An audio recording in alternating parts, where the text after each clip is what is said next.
ഇന്ന് ഞാനിവിടെ പറയാൻ ഉദ്ദേശിക്കുന്നത് കലാപ്രവർത്തനം നമ്മൾ മറ്റൊരു ഭാവനയിൽ കാണുന്ന നേരമാണിത് എന്നുള്ളൊരു ബോധത്തിൽ നിന്നാണ്. ലോകത്ത് മുഴുവൻ ഇപ്പോൾ പാൻഡമിക് ഇക്കോസിസ്റ്റത്തെ കുറിച്ചാണ് ചർച്ചകൾ നടക്കുന്നത്. ഭാവനയുടെ മണ്ഡലമായിട്ട് മനുഷ്യർക്കിടയിൽ നിലനിന്ന് പോകുന്നതാണ് കല. അപ്പോൾ പിന്നെ വംശഭാവനയിൽ ഉണ്ടാകുന്ന സമൂല മാറ്റം കല എന്ന് പറയുന്ന വ്യവഹാരത്തിനെ തന്നെ നമുക്ക് മറ്റൊരു രീതിയിൽ കാണാൻ മനുഷ്യവംശത്തെ നിർബന്ധിക്കുന്നുണ്ട്. സമീപകാലത്ത് മനുഷ്യന്റെ മറ്റു പല സാമൂഹ്യ രൂപങ്ങളും പോലെ കലാപ്രവർത്തനവും ഒരു ഗ്ലോബൽ വ്യവഹാരമായിട്ട് മാറുകയുണ്ടായി.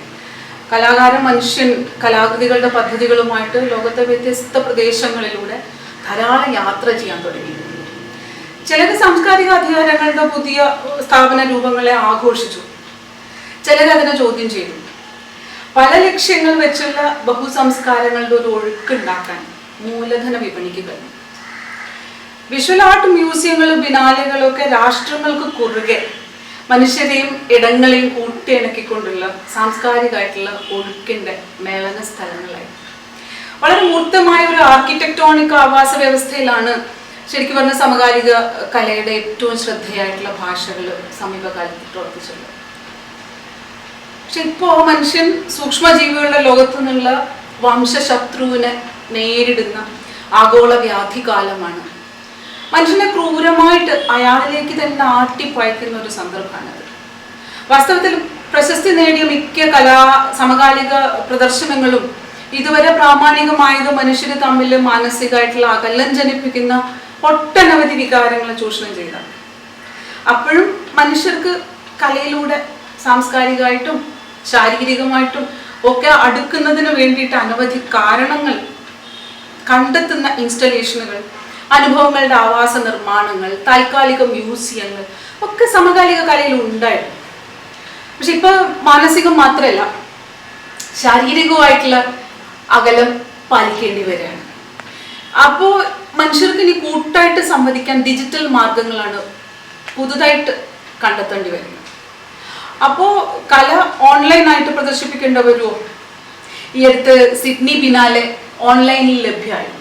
വാസ്തവത്തിൽ ഭരണകൂടപരമായിട്ട് അനുസരിക്കേണ്ടി വരുന്ന അകപ്പെടലും അതിൽ നിന്ന് വിർച്വലായിട്ട് നടത്തുന്ന ഭാവനാത്മകമായിട്ടുള്ള നമ്മുടെ പുറത്തു ചാടലും അതൊക്കെ പലർക്കും അത്ര അപരിചിതമൊന്നുമല്ല. സഞ്ചാര സ്വാതന്ത്ര്യം തടസ്സപ്പെടലും വീട്ടിലകത്താക്കപ്പെടലും ഒക്കെ ഒരു പുതുമയല്ലാത്ത പെൺകുട്ടി ജീവിതങ്ങൾക്കും സ്ത്രീകൾക്കും ഒക്കെ ഡിജിറ്റൽ വൈദഗ്ധ്യങ്ങളിൽ ഏറ്റവും പുതിയ ജീവിത സാധ്യത പരീക്ഷിക്കാനുള്ള ഉത്സാഹമുണ്ട്. നമ്മൾ ആലോചിച്ചാൽ അറിയാം, സ്ത്രീകളാണ് ഏറ്റവും കൂടുതൽ ഈ ഡിജിറ്റൽ സാധനങ്ങൾ ഉപയോഗിച്ച് അവരുടെ ജീവിതം ഏറ്റവും റാഡിക്കലൈസ് ചെയ്തത് സമീപകാലത്ത്. അതുകൊണ്ടാണ് ഇവിടുത്തെ വലിയ സദാചാര ആകാംക്ഷകളിൽ ഒന്നായിട്ട് പെൺകുട്ടികൾക്ക് വീഡിയോ കൊടുക്കരുതെന്നൊക്കെ പറയാൻ തുടങ്ങിയത്. അപ്പൊ അതുകൊണ്ട് ഡിജിറ്റൽ ഫീൽഡ് ഒരു ഹൈബ്രോ ഫീൽഡ് അല്ല. കലയിലും പുഷ്പമാല, നളിനി മലാനി തുടങ്ങി നവകലാസ്ഥാപന മാതൃകകൾ പ്രവർത്തിക്കുന്ന കലാകാരികളും മിക്കവരും ഡിജിറ്റൽ വിർച്വൽ അനുഭവങ്ങളെ കലയുടെ മണ്ഡലത്തിലേക്ക് കടത്തിവിട്ടവരാണ്. മനുഷ്യര് പെട്ടെന്ന് പുറത്തെത്തിക്കുന്ന ഒരു സംഗതിയായത് പ്രസാധന സ്വാതന്ത്ര്യം കൊടുക്കുന്നതാണ്. അപ്പൊ അതുകൊണ്ട് ഒരേ സമയം രഹസ്യത്തിന്റെയും പരസ്യത്തിന്റെയും നൂലുകളിൽ ഇങ്ങനെ നടക്കുന്ന ഒരു മീഡിയ ആണ് ഡിജിറ്റൽ. അപ്പൊ അതുകൊണ്ട് അതിന് വലിയൊരു അനിർവചനീയതയുണ്ട്, വിമോചനാത്മകതയുണ്ട്. അപ്പൊ അങ്ങനെ ഡിജിറ്റൽ മാധ്യമങ്ങൾ പലതും സാധാരണ ആയിക്കൊണ്ടിരിക്കുന്ന ഒരു സംഗതിയാണ് കല.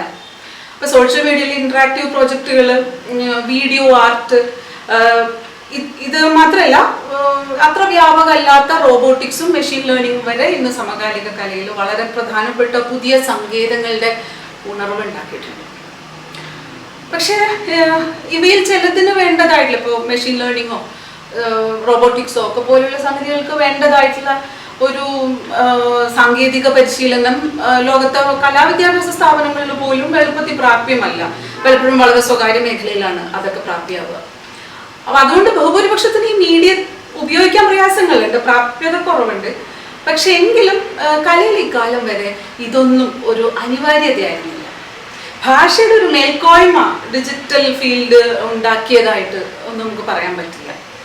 പക്ഷേ ഇനി ഇക്കാലം അത്രയുമുള്ള കലയുടെ ഭൗതിക ശേഷിയെ തന്നെ മറച്ചിടുന്ന വിധം ഡിജിറ്റൽ ഭാഷകളിലേക്ക് കലയുടെ ഒരു ഭരണകൂട മാറ്റം, ഒരു റെജിം ചേഞ്ച് നടക്കാൻ സാധ്യതയുണ്ടെന്നാണ് എനിക്ക് തോന്നുന്നത്. ഒരു വിർച്വൽ ലോകത്തിൻ്റെ ഒരു മേധാവിത്വമാണ് ജീവിതത്തിലും കലയിലും. ഇപ്പം തന്നെ നമ്മളിത്ര കഷ്ടപ്പെട്ട് ഡിജിറ്റലായിട്ട് നമ്മൾ പരിശീലിക്കുകയാണ്. കുറച്ച് കഴിഞ്ഞാൽ ഇത് കഷ്ടപ്പാടാവില്ല, നമ്മൾ കൂടാൻ ഇങ്ങനെ പഠിക്കും. പക്ഷേ എങ്കിലും ഈ വിർച്വൽ ലോകത്തിൻ്റെ വാല്യൂസ് നമ്മൾ കുറേ ഭൗതികമായിട്ടുള്ള ഇടപാടുകൾ ആവശ്യമാണെന്ന് തന്നെ മറന്നുപോയേക്കാം. അങ്ങനെ വരുമ്പോൾ എന്ത് വരുന്ന ഡിജിറ്റൽ വിനിമയങ്ങൾ ഒരു സാമൂഹിക അധികാര രൂപമാവുന്നു. ഇത് വൈറസ് കൊണ്ടുവന്ന പ്രതിസന്ധിയല്ല. ആദ്യമായിട്ട് കോർപ്പറേറ്റ് ലോകം ഇത് മുമ്പേ തുടങ്ങി വെച്ചതാണ്. നോട്ട് നിരോധനം അത്തരത്തിലുള്ള ഒരു സംഗതിയാണ്. ഇപ്പോൾ മാസ്റ്റർ കാർഡ്, വിസ തുടങ്ങിയ പണവിനിമയ കോർപ്പറേറ്റ് ഉൽപ്പന്നങ്ങളുടെ വിപണി വലുതാക്കാനുള്ള ശ്രമമായിട്ട് നോട്ട് നിരോധനങ്ങൾ കാണുന്നവരുണ്ട്. ഒരു മുന്നറിയിപ്പും ഇല്ലാതെ ഇന്ത്യയിലെ മോദി ഭരണകൂടം ഈ രാജ്യത്തെ ഭൂരിപക്ഷത്തിന്റെ സാമ്പത്തിക വിനിമയോപാധിയായിട്ടുള്ള നോട്ടിനെ പ്രതിസന്ധിയിലാക്കി. ഇത് തന്നെയാണ് രാജ്യത്ത് ലോക്ക്ഡൌൺ പ്രഖ്യാപിച്ചതിന്റെ ശൈലിയും എന്നുള്ളത് നമുക്കറിയാം. അത് യാദൃച്ഛികമൊന്നുമല്ല. ഇപ്പൊ രാഷ്ട്രീയ അധികാരം ഉപയോഗിച്ച് പണത്തിന്റെ പദാർത്ഥ വിനിമയത്തെ മൂല്യരഹിതാക്കാം. ക്യാഷ്ലെസ് ഇക്കോണമി എന്നുള്ള പേരിൽ ഭൂരിപക്ഷത്തിനും പ്രാപ്യമല്ലാത്ത അത്ഭുത വിദ്യ കൊണ്ട് പണത്തിനെ പ്രവർത്തിപ്പിക്കാം. അപ്പോ യഥാർത്ഥം പറഞ്ഞ ഡിജിറ്റൽ വിനിമയത്തെ മൂല്യമുള്ളതാക്കാം. അതാണ് നോട്ട് നിരോധനത്തിന് പിന്നിലുള്ള ആശയം. ഏതാണ്ട് ഇതേപോലെയൊക്കെ തന്നെയാണ് വിർച്വൽ അനുഭവ ലോകം ജീവിതത്തിന്റെ സമസ്ത മണ്ഡലങ്ങളിലും ശക്തമായ സാമൂഹിക അധികാര രൂപമാണ്. ഭൂരിപക്ഷം മനുഷ്യരുടെയും വൈകാരികവും ശാരീരികവുമായിട്ടുള്ള ഭൗതിക ശേഷികളൊക്കെ ഇങ്ങനെ പ്രതിസന്ധിയിലാകുന്ന ഒരു ഘട്ടത്തിൽ എങ്ങനെയാവും പുതിയ കല നിർവചിക്കപ്പെടുക? ഇതിനെക്കുറിച്ചൊരു അഭിപ്രായം പറയാൻ ഒരു പക്ഷെ എനിക്ക് ശേഷിയില്ല. പക്ഷേ ഞാൻ മുന്നോട്ട് വയ്ക്കാൻ ഉദ്ദേശിച്ചത് വേറെ ചില കാര്യങ്ങളാണ്. അതായത് പെയിന്റിങ്, ശില്പകല തുടങ്ങിയ നമ്മളുടെ മുൻകാല കലാരൂപ മാതൃകകളിൽ തന്നെ അവയിലെ മനുഷ്യാധ്വാന രൂപങ്ങളുണ്ടല്ലോ. മനുഷ്യാധ്വാനം, സ്കില്ല്, വൈദഗ്ധ്യം തുടങ്ങിയ കാര്യങ്ങൾ. ഈവൻ അതിൻ്റെ physicality of A painting, physicality of A sculpture, അതിനെ അപ്രസക്താക്കാവുന്ന മൂല്യബോധങ്ങൾ കഴിഞ്ഞ ഏതാനും ദശകങ്ങളായിട്ട് പ്രവർത്തിച്ചിട്ടുണ്ട്. കാരണം പെയിന്റിംഗ് ആണെങ്കിലും സ്കൾപ്ചർ ആണെങ്കിലും പോലും അതൊരു ഇൻസ്റ്റലേഷൻ്റെ മാതൃകയിലേക്ക് ആണ് കലാകാരന്മാർ അവതരിപ്പിക്കുന്നത്. അപ്പം അതുകൊണ്ട് ആശയങ്ങളുടെ ഒരു പാഠാന്തര ജാലത്തിനുള്ളിൽ എല്ലാ കൃതികളും എല്ലാ കലാകൃതിയും എങ്ങനെ പെടുന്നു എന്നുള്ളതാണ് ഒരു പെയിന്റിങ്ങിനെ ആണെങ്കിലും ശില്പത്തെ ആണെങ്കിലും സമീപകാലത്ത് സമകാലിക മൂല്യമുള്ളതാക്കി. അപ്പോൾ അതുകൊണ്ട് തന്നെ ഇങ്ങനെ ഒട്ടധികം മേഖലകളിൽ ഇപ്പോൾ ഇങ്ങനെ കൃത്രിമ ബുദ്ധിയും ഓട്ടോമേഷനും ഒക്കെ കൊണ്ട് മനുഷ്യരാശിയുടെ തന്നെ നിർമ്മാണശേഷി, തൊഴിൽ വിഭവശേഷി ഇതൊക്കെ അപ്രസക്താക്കിക്കൊണ്ടിരിക്കുന്ന കാലത്ത് ശരിക്കും പറഞ്ഞാൽ ബുൾഷിറ്റ് ജോബ്സ് ധാരാളമായിട്ട് ക്യാപിറ്റലിസം ഉണ്ടാക്കി വിട്ടിട്ടുണ്ട്. നമ്മൾ പലരും ജോലി ചെയ്യുന്നത് എത്രമാത്രം സാറ്റിസ്ഫാക്ഷനോട് കൂടിയാണ് എന്നുള്ളതൊറ്റ ചോദ്യം വന്നാൽ മതി. ആത്മബോധത്തോടെയാണ് നമ്മൾ ജോലി ചെയ്യുന്നത് പലപ്പോഴും.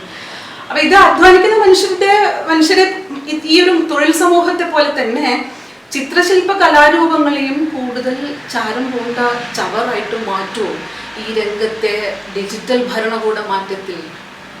കലയിൽ ന്യൂ നോർമൽ ഒന്നുമല്ല, ന്യൂ കട്ടിങ് എഡ്ജാണ് ഉണ്ടാവുക. അങ്ങനെ മുന്തിയ കലാലോകത്ത് ഇനി പുലരാൻ പോണത് മെഷീൻ ഭാഷകൾ മാത്രമായേക്കാം. പക്ഷെ എനിക്ക് തോന്നുന്നു ഒരു കലാകൃതിയിലും ഡിജിറ്റൽ ഭാഷകൾക്ക് ഇനി ഒരു പുത്തൻ കൗതുകമോ ഉന്മേഷമോ ഒക്കെ ആയിട്ട് ഇപ്പൊ എത്ര കാലം, ഇപ്പൊ രണ്ടാമത്തെ ബിനാലെ കാലത്ത് ജിതീഷ് കല്ലാട്ട് ക്യൂറേറ്റ് ചെയ്ത ബിനാലെ എന്ന് പറയുന്നത് മുഴുവനായിട്ടും കൗതുക കാഴ്ചകളായിരുന്നു. ആകാശ ഗോളങ്ങളുടെയും സയൻസിന്റെ ഒരു പുതിയ ഈ റോബോട്ടിക്സ് പോലെയും ബഹിരാകാശ ഗവേഷണമൊക്കെ പോലെയുള്ള സയൻസിന്റെ പ്രവർത്തനങ്ങള് അതിന്റെ വിഷ്വൽ പോസിബിലിറ്റീസ് ആയിരുന്നു അതിൽ കാണിച്ചിരുന്നത്. അപ്പൊ അതുകൊണ്ട് അതൊക്കെ ഭയങ്കര ഉന്മേഷം ഉണ്ടാക്കി. പക്ഷേ അത് ഞാനിപ്പോൾ മാത്രമല്ല, ഇതിപ്പോൾ ഇങ്ങനെ ആ ഉന്മേഷം മാത്രമായിട്ട് ഈ സമകാലിക കല നിൽക്കുന്നു എന്നുള്ളൊരു പ്രശ്നമുണ്ട്. മാത്രമല്ല ഈ പ്രതിസന്ധികളൊക്കെ വരുമ്പോൾ നമ്മൾ പൊതുവെ പറയാറുള്ള ഒരു കാര്യം, കലയ്ക്ക് സമകാലിക കലയ്ക്ക് പ്രത്യേകിച്ചും പ്രതിസന്ധികളൊക്കെ വളമാണെന്നാണ്. അതൊരു വളമാണ്. കാരണം ക്യാപിറ്റലിസത്തിന്റെ ക്രോണിക് വളർച്ചയിലുണ്ടല്ലോ ലോകമാസകലം സമകാലിക കല അസഹ്യ സൗന്ദര്യങ്ങളുടെ പിറവിപ്പഴുതുകൾ നിർമ്മിച്ചിട്ടുണ്ട്. അത് കണ്ടു നിൽക്കാൻ വയ്യാത്തത്ര ആഴത്തിൽ മനുഷ്യരെ മുറിവേൽപ്പിച്ചിട്ടുമുണ്ട്. മിക്ക സമകാലിക കലയുടെയും സ്മാരക വലിപ്പവും അസാമാന്യതയൊക്കെ നമ്മളെ അത്ഭുതപ്പെടുത്തിയിട്ടുകൊണ്ട് കാഴ്ചക്കാര് വല്ലാത്ത അവസ്ഥയിൽ എത്തിച്ചിട്ടുണ്ട്. വംശീയത, മാരക രോഗങ്ങൾ, യുദ്ധം, കാലാവസ്ഥാ പ്രതിസന്ധി, ഇതൊക്കെ നിർമ്മിച്ചു വിടുന്ന അഭയാർത്ഥി പ്രവാഹങ്ങൾ, ഇതൊക്കെ ഇങ്ങനത്തെ പ്രതിസന്ധികളൊക്കെ സമകാലിക കലയ്ക്ക് ഒരർത്ഥത്തിൽ ഇന്ന് ഭക്ഷണമാണ്. ഉദാഹരണങ്ങൾ നമുക്ക് എത്ര വേണമെങ്കിൽ പറയാം. കൊടും വിപത്തുകൾക്ക് കാരണമാകുന്ന ഈ ആർട്ടിക് മേഖലയിലെ താപനത്തെക്കുറിച്ച് ഓർമ്മിപ്പിച്ചുകൊണ്ട് ഒലേഫർ എലിസൺ എന്ന ഒരു ഡാനിഷ് ആർട്ടിസ്റ്റ് ഗ്രീൻലാൻഡിൽ ഉൾക്കടലുകളിൽ നിന്ന് ലണ്ടനിലെ ടേറ്റ് മോഡേൺ ഗാലറിയിലേക്ക് എത്തിച്ചത് 30 ഹിമശിലകളാണ്. ഈ മഞ്ഞശിലകൾ അവിടെ എത്തിച്ച് അത് കാണാൻ നിൽക്കുന്ന ആളുകളുടെ ഒരവസ്ഥ ആലോചിച്ച് നോക്കും. അതുപോലെ ഓട്ടകുത്തിയ ലൈഫ് ജാക്കറ്റുകൾ മാത്രം ബലത്തിൽ തുർക്കിയിലെ ലെസ്വോസ് ദ്വീപിലേക്ക് നീന്തി കടൽമാർഗം എത്തുന്ന അനവധി അഭയാർത്ഥികളുടെ സാന്നിധ്യം ഓർമ്മിപ്പിച്ചുകൊണ്ട് ബെർലിനിലെ ഒരു സംഗീതശാലയിലെ 6 വൺ തൂണുകളാണ് ആകമാനം ലൈഫ് ജാക്കറ്റ് കൊണ്ട് അടുക്കി പൊതിഞ്ഞ് ചൈനീസ് ആർട്ടിസ്റ്റായ ഐ വെയ്വെയ് ഇൻസ്റ്റലേഷൻ ചെയ്തു. എയ്ഡ്സ് പോലെ മാരക വ്യാധികൾ കൊണ്ട് സമൂഹത്തിൽ ജീവിതം പ്രയാസാക്കുന്ന വിധം മനുഷ്യർ മുദ്ര കുത്തപ്പെട്ടപ്പോൾ അതിജീവനത്തിനുള്ള ഉപായമായിട്ട് കലാഭാഷകൾ കണ്ടെത്തിയ ഡേവിഡ് വോയ്നറോവിറ്റ്സ് എന്ന് പറയുന്ന ആർട്ടിസ്റ്റ്, കിയ ലഗീജ മുതലായവരുടെ ഫോട്ടോഗ്രാഫുകൾ, അതുപോലെ ചൈനയിലെ പാരിസ്ഥിതിക പ്രശ്നം, ജനപ്പെരുപ്പം അതിനെയൊക്കെ അഭിസംബോധന ചെയ്തുകൊണ്ട് ഒരു ഫിഷിംഗ് ബോട്ടിൽ ധാരാളം മൃഗങ്ങളെ, ചത്ത മൃഗങ്ങളെ അടിച്ചു കൂട്ടിയിട്ടിട്ട് ഇൻസ്റ്റലേഷൻ ചെയ്ത ഒരു ചൈനീസ് ആർട്ടിസ്റ്റ്. ഏറ്റവും അതിലൊക്കെ പ്രമാദമായി പോയത് 800 അഭയാർത്ഥികളായിട്ട് യൂറോപ്പിലേക്ക് കടക്കാൻ ശ്രമിച്ച ഒരു ഷിപ്പ്, ഒരു ബോട്ട് ദുരൂഹ സാഹചര്യത്തിൽ മുങ്ങിപ്പോയി. ആ ബോട്ടിന്റെ കഷ്ണങ്ങൾ എടുത്തു കൊണ്ടുവന്നിട്ട് വെനീസ് ബിനാലയിൽ ക്രിസ്റ്റോഫ് ബുഷേലിന്റെ ഒരു ഇൻസ്റ്റലേഷൻ ഉണ്ടായി. അവർ ബോട്ട് എന്നായിരുന്നു ആ ഇൻസ്റ്റലേഷന്റെ പേര്. ഇനി നമ്മൾ ജീവിക്കുന്ന കാലത്തിന്റെ പ്രതിസന്ധികൾ നമ്മുടെ മുമ്പിലേക്ക് തന്നെ പ്രമേയവും പ്രക്രിയയും ഒക്കെ ആയിട്ട് കലാകാരൻ ഏറ്റെടുക്കുന്നത് പ്രധാനമാണ്. അത് ലോകമെമ്പാടും നടക്കുന്നുണ്ട്. പക്ഷെ ഇതെല്ലാം കോവിഡിന് മുമ്പേ ഇവിടെ ഉണ്ടായിരുന്ന ആവിഷ്കാരങ്ങളാണ്. ഞാനിവിടെ അടിവരയിടാൻ ശ്രമിക്കുന്നത് പല പ്രതിസന്ധികളും വളരെ ഭരണകൂടപരമായിട്ടാണ് പെരുമാറുന്നത് എന്നാണ്. വാസ്തവത്തിൽ വിപണിയും രാഷ്ട്ര ഭരണകൂടങ്ങളും ഒക്കെ അവരുടെ അധികാരം സാധൂകരിക്കാനും നിലനിർത്താനും വേണ്ടി ഈ പ്രതിസന്ധികൾ പലതും സ്വയം ഉണ്ടാക്കുന്നത് കൂടിയാണ്. സൂക്ഷ്മജീവി ലോകം ഉണ്ടാക്കിയ പ്രതിസന്ധിയെ അങ്ങനെ ഉപയോഗിക്കാനാണ് ഇപ്പൊ ചുറ്റും പ്രവണത കാണുന്നത്. അപ്പൊ കോവിഡ് കാലത്ത് ഭരണകൂടങ്ങളായാലും വിപണി മാതൃകളാണെങ്കിലും പൗരജീവിതത്തിൽ നടത്തിയ അമിതമായിട്ടുള്ള നിരീക്ഷണ, ചലന നിയന്ത്രണ ഇടപാടുകളുണ്ട്. അതൊന്നും ഇനി അവസാനിക്കാനൊന്നും പോണില്ല. അതുകൊണ്ട് തന്നെ പ്രതിസന്ധികൾക്ക് കൂടുതൽ മൂർത്ത രൂപം കൊടുക്കുകയും ഇത് അനിവാര്യമാണെന്ന് കാണിക്കുകയും ചെയ്യുന്ന, ഞാനിപ്പോൾ തന്നെ പറഞ്ഞ കുറച്ച് ഉദാഹരണങ്ങളിൽ കാണുന്ന പോലെ പ്രതിസന്ധി ആഘോഷിക്കുന്ന കലാസൃഷ്ടികളെയാണ് ഗ്ലോബൽ മൂലധന കലാവിപണി അത്യധികം പ്രോത്സാഹിപ്പിച്ചത്. അപ്പോൾ ലോകവ്യാപകമായിട്ട് ഇത്തരം പല സന്ദർഭങ്ങളും വിമർശിക്കപ്പെട്ടിട്ടുമുണ്ട്. പല വിപത്തുകളും അത് താരതമ്യേന കുറവ് മാത്രം അതിനാൽ അഫക്റ്റ് ആക്കപ്പെടുന്ന ആളുകളാണ് ഇങ്ങനെ കലാകാണികളായിട്ട് പല ബിനാലികളിലും വരുന്നതെന്നും അങ്ങനത്തെ സമകാലിക കലാസന്ദർഭങ്ങൾ പലതും ഒരു കാഴ്ചക്കെട്ട് മാത്രമാണെന്നും ഒരു വിധത്തിലും അത് ഇത്തരം പ്രതിസന്ധികളെ രാഷ്ട്രീയമായിട്ട് ഉയർത്തിക്കാട്ടുന്നില്ലെന്നും വിമർശനങ്ങളുണ്ട്.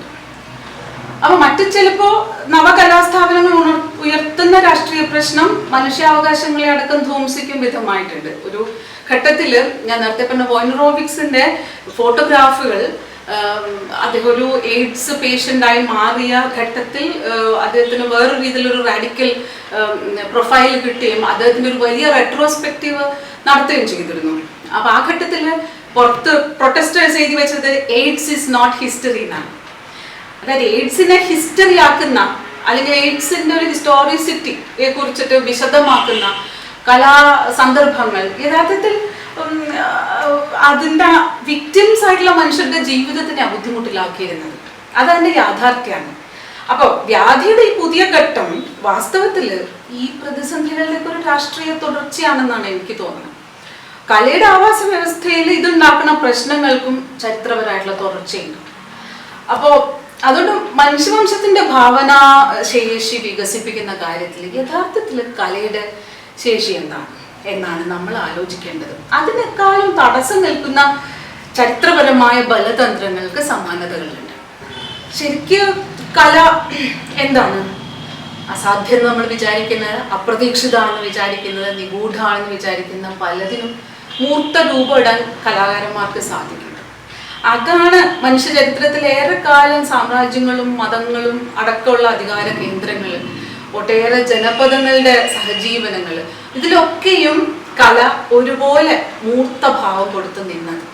അപ്പൊ അതുകൊണ്ട് അസാധ്യം എന്ന് തോന്നുന്ന പലതിനെയും സാധ്യമാക്കാനുള്ള പലതരം അറിവുകളുടെ ഒരു തരം ക്രമപ്രവൃദ്ധമായിട്ടുള്ള വികാസമാണ് യഥാർത്ഥത്തിൽ കുംഭാരവിദ്യ, നെയ്ത്തുവിദ്യ, ആൻഷ്യൻ്റ് ആയിട്ടുള്ള വെങ്കല കളിമൺ രൂപങ്ങൾ മുതൽ വലിയ പള്ളിച്ചിത്രങ്ങൾ വരെ, ക്ഷേത്രശില്പങ്ങൾ വരെ. അപ്പൊ ഉള്ളുണർത്തുന്ന ഒരു ഭൗതിക ശേഷിയിലുകൊണ്ടാണ് എക്കാലത്തും കല ഇങ്ങനെ ഭാവനയുടെയും ഭാവിയുടെയും ഒക്കെ മണ്ഡലമായിട്ട് നിൽക്കുന്നത്.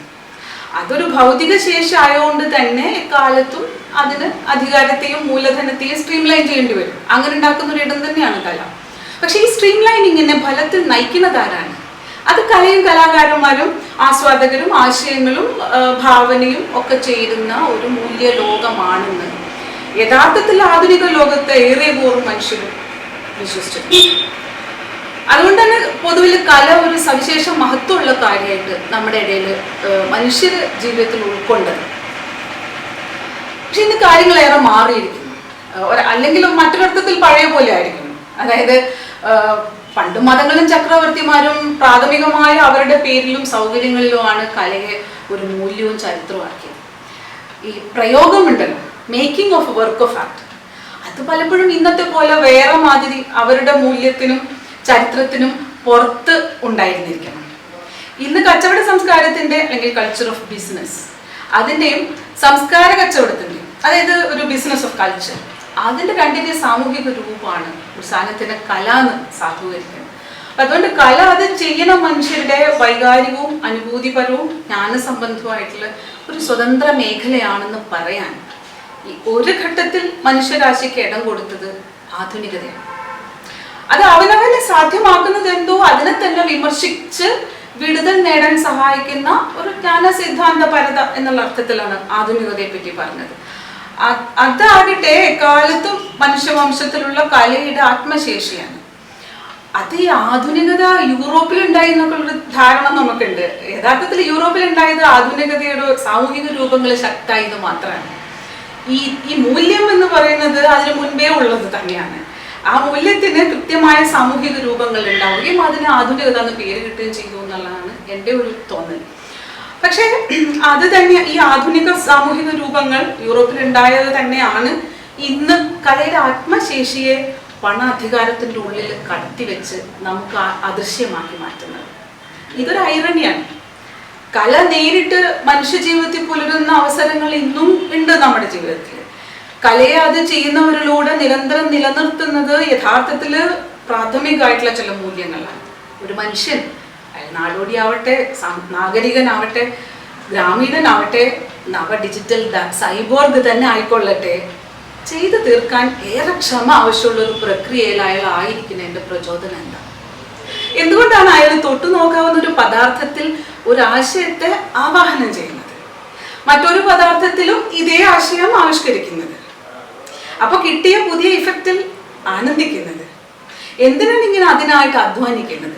ആയിരിക്കുന്നിടത്ത് ഇരിപ്പുറയ്ക്കാതെ ചിലർ എന്തിനാ നിരന്തരം സഞ്ചാരികളാവുന്നത്? പോകുന്നിടത്തൊക്കെയും ആ ഇടങ്ങളെ, നമ്മൾ പോയ ഇടങ്ങളെ പകർത്തിയെടുക്കുന്നത് എന്തിനാ ഓർമ്മിക്കുന്നത്, എന്തിനാ സംരക്ഷിച്ചു വെക്കുന്നത്? ഫോട്ടോഗ്രാഫുകൾ പോലുള്ള സംഗതികൾ. മനുഷ്യര് ഒറ്റയ്ക്ക് മാത്രമൊന്നുമല്ല, സംഘം ചേർന്ന് പങ്കുവെച്ചും ചിത്രം വരയ്ക്കുന്നുണ്ടല്ലോ. ഇപ്പൊ മധുബനി പെയിന്റിംഗ് ഒക്കെ ഒരാളുടെ ചിത്രം വരപ്പാണ്. അപ്പൊ കൂട്ടമായിട്ട് ശില്പം മെനയുന്നുണ്ട്. ഡോക്ര ബ്രോൺസ് കാസ്റ്റിംഗ് ഒരാളുടെ പണിയാണ്. ഇതൊക്കെ കല തന്നെയാണ് കേട്ടോ, വൈദഗ്ധ്യമാണ്, ക്രാഫ്റ്റ് ആണെന്നൊക്കെ മാറ്റിയിട്ടത് നമ്മളുടെ മണ്ടത്തരം മാത്രം. അപ്പോ ആത്മശേഷി ഇങ്ങനെയൊക്കെ പദാർത്ഥങ്ങളിലുള്ള അനുഭവങ്ങളിലൂടെ നമ്മുടെ ഉള്ളിൽ നിരന്തരം ഉള്ളതാണ്. ഇങ്ങനെ ഒറ്റയ്ക്കും കൂട്ടായും ഉള്ള കലാകാരർ ഈ ലോകത്തെ വസ്തുക്കളോടും പദാർത്ഥങ്ങളോടും ജീവജാലങ്ങളോടും ഇന്ദ്രിയ അനുഭൂതികളോടും ഒക്കെ പലതരം ബന്ധങ്ങൾ പുലർത്തുന്നുണ്ട്. പക്ഷേ ഈ കലാകാര ജനപക്ഷത്തിൽ നിന്നൊന്നും അല്ല ഇവിടെ കലയുടെ മൂല്യവിചാരവും ചരിത്രജ്ഞാനവും ഒക്കെ പുലരുന്നത്.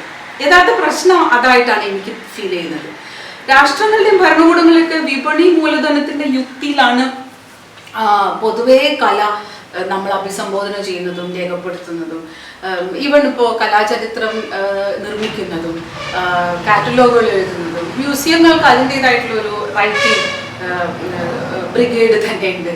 അപ്പോൾ ഇങ്ങനെ ആധുനിക ജ്ഞാനമണ്ഡലങ്ങൾ ഇതിനെയൊക്കെ ഈ ഞാൻ നേരത്തെ പറഞ്ഞ ശേഷികളൊക്കെ ക്രാഫ്റ്റായിട്ട്, നാടൻ കലയായിട്ട്, അവങ്കാർഡ് ആർട്ടായിട്ട്, ഗ്ലോബൽ ആർട്ടായിട്ട്, കണ്ടംപററി ആർട്ടായിട്ടൊക്കെ വർഗീകരിക്കുന്നു. അത് മ്യൂസിയങ്ങൾക്കും ഗാലറികൾക്കും ഒരു സൗകര്യത്തിന് വേണ്ടി. പക്ഷെ അതാണ് ഏറ്റവും പരമമായ ചരിത്രം എന്ന് തെറ്റിദ്ധരിക്കപ്പെടുന്നു. മറ്റൊരു പുറത്ത് മൂലധന വിപണി കൊണ്ട് തന്നെ പൊടിക്കുന്ന നമ്മുടെ മതാഘോഷങ്ങളും ആചാരങ്ങളും ഒക്കെ കലയിലെ നമ്മുടെ മനുഷ്യ അധ്വാനങ്ങളെ അവരുടെ കാർണിവലുകളായിട്ട് സ്വാംശീകരിക്കും. ഇപ്പൊ നമ്മുടെ നാട്ടിലുള്ള കലണ്ടർ ഇൻഡസ്ട്രിക്ക് അകത്ത് ആ കലണ്ടർ പെയിന്റ് ചെയ്യുന്ന മനുഷ്യരുടെ കഥ വേറെയാണ്. പക്ഷെ നമ്മൾ കലണ്ടറിനെ എങ്ങനെ ഉപയോഗിക്കുന്ന പൂജാമുറിക്കകത്ത് സീക്രട്ട് വസ്തുവായിട്ട് വെക്കുകയും അതിൻ്റെ അകത്ത് വെച്ചിരിക്കുന്ന ഭഗവാന്റെ ഫോട്ടോ നോക്കിയിട്ട് ആ ഭഗവാന്റെ ബിംബം മാത്രം മനസ്സിലാവുകയും ഇതിനകത്ത് ഉണ്ടാക്കുന്ന ചെറിയ ചെറിയ ചെറിയ ലെനിക്കുലാർ പ്രിന്റിംഗ് വരെ ആധുനികതയുടെ ഉൽപ്പന്നമാണ്. ആധുനികമായിട്ടുള്ള ടെക്നോളജിക്കൽ പ്രിന്റിംഗ് സംവിധാനങ്ങളിലാണ് ഈ ലെനിക്കുലാർ പ്രിന്റിംഗ് വരുന്നത്. പരമശിവൻ ഒരേ സമയം കിടക്കുകയും ഒരേ സമയം എഴുതിയിരിക്കുകയും ചെയ്യുന്നതൊക്കെ നമ്മൾ കലണ്ടറിൽ കാണുന്നത് അങ്ങനെയൊക്കെയാണ്. അപ്പൊ സത്യത്തിൽ കല അവിടെയൊക്കെ എടുക്കണേ, അല്ലാതെ അതിന്റെ എന്താ പറയാ മത ആചാര ബദ്ധതയിലൊന്നുമല്ല. പക്ഷെ ഈ ഇവിടെ ഇങ്ങനെ കല കിടക്കുന്നു എന്നുള്ളത് ആരും തിരിച്ചറിയുന്നില്ല. ഇങ്ങനെ മുങ്ങിപ്പോവാണ് നമ്മുടെ ഭാവനകളും അത്ഭുതങ്ങളും. ഇതിപ്പോ ശരിക്കൊരു കൂട്ടായ്മ സംസാരിക്കാനും ചർച്ചകൾ ചെയ്യാനുള്ളതല്ലേ. എനിക്കിവിടെ പങ്കുവെക്കാനുള്ള ഈ ഒരു സങ്കടം കൂടിയാണ്. ഇത് നമ്മുടെ ഭാവനകളും അത്ഭുതങ്ങളും ഒക്കെ മുങ്ങിപ്പോവാണ്. അത് മെനയനിലുള്ള മനുഷ്യാധ്വാന ശേഷിയും മുങ്ങിപ്പോവാണ്. അപ്പൊ സ്വതന്ത്രമായിട്ടുള്ള ഒരു കലാനുഭവത്തിലേക്കും വംശഭാവനകളുടെ ആത്മഭാവത്തിലേക്കും ഇഴചേർക്കാൻ ഉള്ള വഴികൾ അടഞ്ഞു വരുമ്പോൾ കലയും കലാകാരന്മാരും ഒന്നുകിൽ സമൂഹത്തിൽ അവശ വിഭാഗത്തിൽപ്പെടുന്നു. ഇപ്പൊ കേരളത്തിൽ തന്നെ ഇന്ത്യയിൽ തന്നെ നോക്കിക്കഴിഞ്ഞാൽ അവശ വിഭാഗത്തിലല്ലേ മനുഷ്യർ ജീവിക്കുന്നത്. കലാകാരന്മാരൊക്കെയും സ്റ്റാറുകളാകെ എത്ര പേരുണ്ടാവും. അതുപോലെ അല്ലെങ്കിൽ കോവിഡ് കാല മനുഷ്യനെ പോലെ ലോകം പുറകിൽ കൊട്ടിയടച്ച് തൻ്റെ തന്നെ ഭാവനയുടെ ഇരുട്ടിൽ ഒറ്റയ്ക്കിരുന്ന് തപ്പാണ് എങ്ങനെ അടുത്ത ഇമേജ് ഇവന്റ് എനിക്ക് ഉണ്ടാക്കാൻ പറ്റും എന്നാലോചിച്ചിട്ട്. അപ്പൊ ഒരു കൾച്ചറൽ ഇന്റലക്ച്വൽ എന്നൊക്കെ പറഞ്ഞ സാധനം ഉണ്ടല്ലോ, അത് അങ്ങനെയുള്ള ഒരു ഉപദ്രവം കൂടാതെ കലാകാരന്മാരെ ഉപജീവന ഭയമുള്ള സാധാരണ മനുഷ്യരായിട്ട് കിട്ടണം. അങ്ങനെ കലാകാരന്മാരെ സാധാരണ മനുഷ്യരാക്കുന്ന ഒരു ലെവലിംഗ് പ്രോസസ്സ് ഇവിടെ കുറെ മുമ്പ് തുടങ്ങിയിട്ടുണ്ടല്ലോ. ഗ്ലോബലൈസേഷന്റെ സംസ്കാരം ഇങ്ങനെ ബ്രാൻഡ് ചെയ്ത് തുടങ്ങിയതാണ്. കലാകാരനും സാധാരണക്കാരനെ പോലെ തന്നെ ഒരു ഘട്ടത്തിൽ കലാകാരൻ അതൊരു സമാധാനമായിരുന്നു. കാരണം ബൗദ്ധികമായിട്ടുള്ള എന്താ പറയാ ബാൻഡേജും ബോണ്ടേജും ഇല്ലാതെ ജീവിക്കാലോ എന്ന് ആലോചിച്ചിട്ട്. പക്ഷെ അതെന്ത് വലിയ അപകടമാണെന്ന് ഒരുപക്ഷെ ഇനിയെങ്കിലും നമ്മൾ തിരിച്ചറിയണം. ഒരു കൾച്ചറൽ ഇന്റലക്ച്വലിന്റെ സ്പേസ് ഇന്ന് കലയിൽ നഷ്ടപ്പെടുകയാണ്. ചുരുക്കത്തിൽ കല എന്ന് പറഞ്ഞ വ്യവഹാരത്തിന്റെ ആത്മശേഷി കുറഞ്ഞു വരികയാണ്. മനുഷ്യ ചരിത്രത്തിന്റെ പൊതുവായിട്ടുള്ള ഒരു മഹിത ജ്ഞാനരൂപമായിട്ട് കല വ്യവഹരിക്കപ്പെടുന്നില്ല. കലാവിപണിയും സംസ്കാര വ്യവസായവും കൂടി നിർമ്മിക്കുന്ന മാതൃകകൾക്കുള്ളിൽ പ്രവർത്തിക്കുന്ന കലാകാരന്റെ കാഴ്ചപ്പാട് കൊണ്ടാകട്ടെ ഈ സമൂഹ ജീവിതത്തിന് ഏറെയൊന്നും ഔന്നത്തിൽ ലഭിക്കുന്നില്ല. കലയുടെയും കലാകാരന്റെയും പ്രഹരം കൊണ്ട് ഇന്ന് ഏതെങ്കിലും അധികാര കേന്ദ്രം വിറച്ചതോ കുലുങ്ങിയതോ ആയിട്ട് കേൾക്കുന്നുണ്ടോ? അപ്പോ നിയന്താവ് വിപണിയാണ്. കലാകാരരുടെയും കാഴ്ചക്കാരുടെയും ആത്മശേഷി കുറഞ്ഞു വരികയും അതനുസരിച്ച് കലയുടെ ചരക്ക് മൂല്യം കൂടി വരികയും ചെയ്യാന്ന് പറയുന്നത് ക്യാപിറ്റലിസവുമായിട്ട് കലയുടെ സാമൂഹ്യ ഘടനാപരമായ ബന്ധമാണ് എന്നുള്ളതാണ്. അപ്പൊ അവിടെ ജീവിത സന്ദർഭങ്ങളിൽ നിന്ന് വ്യച്ഛേദിച്ചെടുക്കാൻ, അന്യമാക്കാൻ, അവിശ്വസ്തമാക്കാൻ, കലയെ അങ്ങനെ മാറ്റിയെടുക്കാൻ ക്യാപിറ്റലിസം ശ്രമിക്കും. അപ്പൊ അതുകൊണ്ട് ഇപ്പൊ നോക്കൂ, ഈ വംശനാശ ഘട്ടത്തിലും കലയുടെ ഭാവനയും അതിന്റെ നിലനിൽപ്പിനെ കുറിച്ചിട്ടൊന്നുമല്ല നമുക്ക് ആദ്യം. കോവിഡ് കാരണമുള്ള സാമ്പത്തിക പ്രതിസന്ധി കാരണം കലയുടെ നിലനിൽപ്പിന്റെ ഇതിന് കരുതപ്പെടുന്ന കേന്ദ്രങ്ങളെ അത് ദുർബലപ്പെടുത്തുമോ? മ്യൂസിയങ്ങളുടെ ഫണ്ട് കുറയുമോ? ഗവൺമെന്റുകൾ ബാക്കി വെക്കുന്ന സാംസ്കാരിക ഫണ്ട് കുറയുമോ? ഇതൊക്കെയാണ് നമ്മുടെ സംശയങ്ങൾ. അല്ലാണ്ട് കല ഉണ്ടാവുമോ എന്നല്ല. അപ്പൊ അത് തീർച്ചയായിട്ടും ഇനി മേലിലും കല ചെയ്യുന്ന മനുഷ്യർക്കിടയിൽ വിഭവ ദൗർലഭ്യം ഉണ്ടാവും. വിഭവ വിതരണ ക്രമങ്ങളുടെ ചൂഷണവും വർദ്ധിക്കും. നമ്മൾ ഈ സാമൂഹികമായിട്ടുള്ള അന്യവൽക്കരണത്തിന്റെ പലവിധ മെക്കാനിസങ്ങളിൽ ഒന്നായിട്ട് കലയെ കാണാൻ ലോകത്തിലെ സമൂഹങ്ങൾ പല രീതിയിൽ പഠിപ്പിച്ചിട്ടുള്ള ചില ആശയങ്ങൾ. അതിൽ ചിലത് ഞാൻ പറയാം. അതായത് കല ഒരു പ്രതീതി മാത്രമാണെന്നുള്ളൊരു ധാരണ. കലയുടെ ഒരു ഭൗതിക ശേഷിയെ അപ്പാടെ നിരസിക്കാൻ അത് സഹായിച്ചു സത്യം പറഞ്ഞു. അതുപോലെ സാധാരണ വൈദഗ്ധ്യങ്ങളിൽ നിന്ന് വ്യത്യസ്തമായിട്ട് അതിഭൗതികമായിട്ടുള്ള സൗന്ദര്യം ഉൽപ്പാദിപ്പിക്കുന്ന ഒരു സവിശേഷ വൈദഗ്ധ്യത്തിന്റെ പ്രകാശനാണ് കല എന്നുള്ള ആശയം. പിന്നെ ഒരു വസ്തു കലയാവണത് കലാകാരനാകാനുള്ള പദവി മൂല്യം മറ്റുള്ളവരിൽ നിന്ന് വിഭിന്നമായിട്ട് നേടിയെടുത്ത ഒരാൾ അത് സൃഷ്ടിച്ചത് കൊണ്ടാണ് അത് കലയാകുന്നത് എന്നുള്ളൊരു ധാരണ. ലോകമാസകലം സ്ത്രീകൾക്ക് കടന്നു വരാൻ, പാവപ്പെട്ടവന് കടന്നു വരാൻ ഒക്കെ ബുദ്ധിമുട്ടുണ്ടാക്കിയത് ഈ ഒരു മൂല്യബോധമാണ്. കാരണം സാമൂഹികമായിട്ടുള്ള ഉയർന്ന പദവി മൂല്യമുള്ള മേലാള പുരുഷന്മാർക്ക് മാത്രമാണ് കലയെക്കുറിച്ച് എന്തെങ്കിലും തീരുമാനിക്കാനും കലയിൽ ഇടപെടാനും ഒക്കെ പറ്റുള്ളൂ എന്നാക്കിയത് കല മികച്ചതാവുന്നത് കലാകാരൻ ചെയ്തത് കൊണ്ടാണ് എന്നുള്ള ഒരു തോന്നൽ കൊണ്ടാണ്. ഇങ്ങനെ പല ധാരണകളും നമ്മുടെ ഉള്ളിൽ ഉറപ്പിച്ചതിന് യൂറോപ്യൻ ജ്ഞാനോദയ ദർശനങ്ങളുടെ വേരുകളുണ്ട് എന്നുള്ളത് ശരിയാണ്, നമുക്കൊക്കെ പരിചിതമാണത്. ഇന്ത്യയിലും വർണ്ണാശ്രമധർമ്മങ്ങളിൽ സമാനമായിട്ട് വഴിക്ക് തന്നെയാണ് നമ്മുടെ സ്ഥപതി പാരമ്പര്യങ്ങൾ മുന്നോട്ട് പോയിട്ടുള്ളത്. കോളനിവൽക്കരണ കാലത്ത് ഭാരതീയ സൗന്ദര്യശാസ്ത്രം സ്വരൂപിക്കാനായിട്ട് വേണ്ടത്ര അതിഭൗതികമായിട്ടുള്ള വാദങ്ങളൊക്കെ പ്രദാനം ചെയ്തതും ഇത്തരത്തിലുള്ള ചില വർണ്ണാശ്രമ ധർമ്മധാരണകളാണ്. കലയുടെ ഭൗതിക ലോകം അതിങ്ങനെ വിശ്വകർമ്മ വഴിയിലെ സ്ഥാപതീയത മാത്രമല്ല, കരുവാന്റെയും കുശവന്റെയും നെയ്ത്തുകാരന്റെയും ദാരുശില്പിയുടെ ഒക്കെ പ്രവൃത്തികൾ പിന്നീട് സാംസ്കാരിക മേൽക്കോയ്മയുടെ കൗതുക നോട്ടങ്ങൾക്കുള്ളിലാണ് പെട്ടത് നോക്കണം. ക്രാഫ്റ്റ് എന്ന പേരിൽ അതൊക്കെ കീഴ്നിലയിലുമായി. ആധുനിക കലയുടെ ചരിത്ര പുസ്തകങ്ങളാകട്ടെ പലതും എഴുതപ്പെട്ടത് ഇന്ത്യൻ ഭാഷകളിലല്ല. യൂറോപ്യൻ അവാങ്കാർഡായിരുന്നു ഇന്ത്യക്കാരന്റെ മുമ്പിൽ പല വിധത്തിലും വെല്ലുവിളി ഉയർത്തിയ ഉലകല്ല്. നമ്മൾ തന്നെ കൂടുതൽ മാർക്കിനുള്ള പരീക്ഷ കുട്ടികൾ എഴുതുന്നത് വെസ്റ്റേൺ ആർട്ടിന്റെ മാർക്കാണ്. 60 മാർക്കിന് വെസ്റ്റേൺ ആർട്ടും 30 മാർക്കിന് ഇന്ത്യൻ ആർട്ടും എങ്ങനെയാണ് ഉണ്ടായതെന്ന് ഓർത്താൽ മതി നമ്മൾ അക്കാഡമിക് സിസ്റ്റത്തിൽ. അത് ചെറിയൊരു ഉദാഹരണം പറഞ്ഞത് മാത്രം. പക്ഷെ ഇതൊക്കെ മാറ്റി വെച്ചിട്ട് ശാന്തിനികേതനിലും ബറോഡയിലും ഒക്കെ അവിടത്തേക്ക് ഒരു കോണ്ടെക്സ്റ്റൽ മോഡേണിസം എന്ന് നമ്മൾ പറയുന്ന ഒരു സംഗതി ഈ പ്രശ്നങ്ങളൊക്കെ ആയിട്ട് വളരെ മൗലികമായിട്ട് ഇടപെട്ടിട്ടുണ്ട്. അത് മുഴുവൻ വിശദീകരിക്കാൻ ഇപ്പം നമുക്ക് സമയമില്ല. പക്ഷേ ഈ അക്കാദമിക് കേന്ദ്രങ്ങൾ ശാന്തിനികേതനിലെയും ബറോഡയിലെയും അത് ഇന്ത്യയിൽ ആധുനിക കലയിലെ കലാകാര പക്ഷത്തു നിന്ന് തന്നെയുള്ള ശക്തമായിട്ടുള്ള ഇടപെടലുകൾ നടത്തി. ഇന്നിപ്പോൾ എവിടെയെങ്കിലും നമുക്ക് ഈ ആധുനിക ഇന്ത്യൻ കലയിൽ ഒരു കൾച്ചറൽ ഇൻഡിവിജ്വൽ ആയിട്ട് ഇടപെടുന്നവനാണ് കലാകാരൻ എന്നുള്ള ബോധം ഉണ്ടാക്കിയിട്ടുണ്ടെങ്കിൽ അങ്ങനെ ഉണ്ടാക്കിയ കലാകാരന്മാരൊക്കെയും ഈ ശാന്തിനികേതനിലെയും ബറോഡയിലെയും ഏതെങ്കിലും വിധത്തിൽ ഈ പാരമ്പര്യങ്ങളുമായി സംവദിച്ചവരാണ്. പക്ഷെ ഇന്ന് നോക്കൂ, ഈ അക്കാദമിക് കേന്ദ്രങ്ങൾ പല തോതിൽ ക്ഷയിക്കുകയാണ്. യൂറോ അമേരിക്കൻ മൂലധന മുതലാളിത്തവും കൊളോണിയലിസവും ആഗോള വിപണിയും പിന്നെ 20ാം നൂറ്റാണ്ടിൽ ഇന്ത്യയിലുണ്ടായ ആധുനിക കലയുടെ മൗലികമായിട്ടുള്ള ഇത്തരം ആധുനികതാ മുഹൂർത്തങ്ങളെ അമിതമായിട്ട് നിയന്ത്രിച്ചിട്ടുണ്ട്. ഒടുവിൽ ആധുനികതയുടെ ഒരു രീതിശാസ്ത്രം ജ്ഞാന മേഖലകളിൽ ജയിപ്പിച്ചെടുത്തിട്ടുള്ള ഇന്ത്യൻ യൂണിവേഴ്സിറ്റികളെ പല അർത്ഥത്തിൽ നശിപ്പിക്കാനുള്ള ഹിന്ദുത്വ അജണ്ടകൾ ഇപ്പൊ JNU പോലെ ജാമിയ മിലിയ പോലെ അതിന് വളരെ മുമ്പേ തന്നെ ബറോഡയിലെ ഫൈൻ ആർട്സ് ഫാക്കൽറ്റി നശിപ്പിച്ചിട്ടില്ലേ. അപ്പോൾ ഞാൻ പറയുന്നത് ഇതിനൊക്കെ അനുബന്ധമായിട്ട് തന്നെയാണ് ഇന്ത്യയിലെ കലാലോകം വിപണി മൂലധനത്തെ 2000-ന് ശേഷം പ്രത്യക്ഷത്തിൽ സ്ട്രീംലൈൻ ചെയ്തത്. അപ്പൊ നമ്മൾ ഈ രീതിയിൽ അതിനെ കണക്ട് ചെയ്യേണ്ടതുണ്ട്. ഏകദേശം 90-കൾ മുതലുള്ള ഒരു 30 വർഷത്തെ ചരിത്രമാണ് നമ്മൾ ഈ പറയുന്ന ഇന്ത്യയിലെ വിപണി ലോകത്തിനുള്ളത്, കലാവിപണി ലോകത്തിന്. അപ്പൊ ഇങ്ങനെ മുതലാളിത്തവും കൊളോണിയലിസവും നവ കൊളോണിയലിസവും ഒക്കെ ഒരു നൂറ്റാണ്ടോളം ഒരുമിച്ച് നിന്ന് അന്യവൽക്കരിക്കുകയും അതിന് പറ്റിയ ദർശനങ്ങളുടെ സഹായത്തോടെ അന്യവൽക്കരിക്കുകയും അങ്ങനെ നശിപ്പിച്ച് കളയുകയും ചെയ്ത മനുഷ്യവംശ ഭാവനകളുടെ ചുടലപ്പറമ്പാണ് ഇന്ന് നമ്മൾ. അവിടെ എന്നാണ് ഇന്നത്തെ കളി. ഒന്ന് നോക്കിക്കോളൂ, കോവിഡ് കാലത്ത് മ്യൂസിയങ്ങളുടെ ചർച്ചകൾ നല്ല രസമാണ് കേൾക്കാൻ. കാരണം അതിലൊക്കെ ഉള്ളത് ഫുട്ഫോൾ ആകാംക്ഷയാണ്. ഇതിൻ്റെ ഇടയിൽ കലയുടെ ഭരണകൂടങ്ങൾ തങ്ങൾ ജനോന്മുഖമായിട്ട് മാറുന്നു എന്നുള്ളൊരു പ്രതീതി സൃഷ്ടിക്കുന്നുണ്ട്. മനുഷ്യരിങ്ങനെ ഒറ്റപ്പെട്ട കാണികളായിട്ട് ഇന്ന് ഒഴുകുകയും ആ ഒഴുക്കിനെ മുൻനിർത്തി ഒരു പ്രദേശത്ത് കലനിമിത്തമുള്ള സാമ്പത്തിക ഉജ്ജീവനം സ്ഥാപിച്ചെടുക്കുകയും ചെയ്യാൻ വേണ്ടി ഈ പുതിയ കലയുടെ ഭരണകൂടങ്ങൾ ശ്രമിക്കുന്നുണ്ട്. ഉദാഹരണത്തിന് 2018 കൊച്ചി ബിനാലെ പീപ്പിൾസ് ബിനാലെ എന്നാണ് അറിയപ്പെട്ടത്. താൽക്കാലിക മ്യൂസിയങ്ങളാണ് ഈ ബിനാലെകൾ. പരമ്പരാഗത മ്യൂസിയങ്ങൾ തന്നെ അവരുടെ ഭാഷ മാറ്റുകയാണ്. അവർ തന്നെ പറയുന്നത് ആധികാരികതയേക്കാൾ പരീക്ഷണാത്മകതയാണ് തങ്ങളെ മുഖ്യമായി നിർവചിക്കുന്നതെന്നാണ്.